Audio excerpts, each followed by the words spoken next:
តណាតពីយើងថប់និយាយអីតពីយើងតេស្តអាប់ដេតកូដកាយ configuration លើ fly 3 រួចមកដល់ fly 3 រួចមកគឺយើងអបជាទេយើងអបជាក៏ព្រៀងវាស្ដារខាងខ្យល់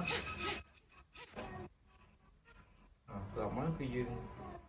តេស្តនៅ controller តោះចាប់យើងទាំងអស់វ៉ា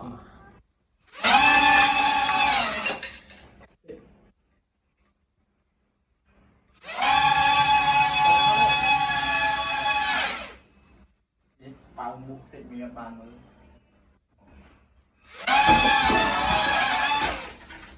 បានបាទចឹងសម្រាប់បងប្អូនណាដែលត្រូវការចុច play តបងប្អូនដែលត្រូវការចុច play យើងរៀបហើយបាន30-40 ឈុតហ្នឹងចឹង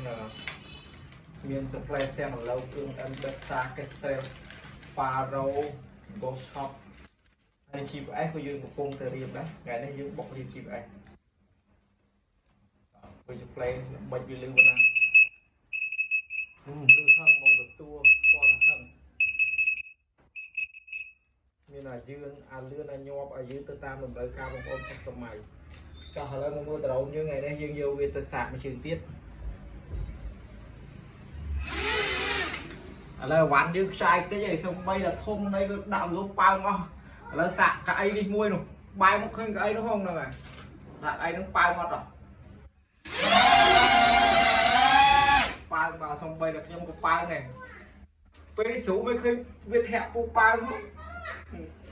អូដាក់នេះទៀតកន្លងនេះគឺខ្លាំងដែរណាហើយពីវាយើងរៀនហ្នឹងគឺ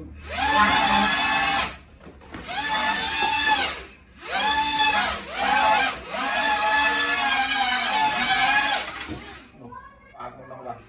រគុណលេខបោកយកមកអត់ថ្មបង